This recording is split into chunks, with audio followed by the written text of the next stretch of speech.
you want to learn how to make chicken parmesan, keep watching. This chicken breast, and we're going to cut them in half because they are super thick.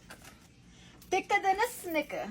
You are going to cut off the fat that it has on it first. And then you're going to cut it in half. And then we're going to beat it with the meat beater. You're going to grab each piece and we're going to season it on both sides. Roasted garlic and herb.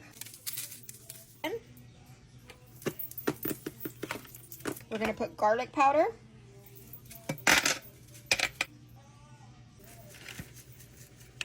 Rosemary.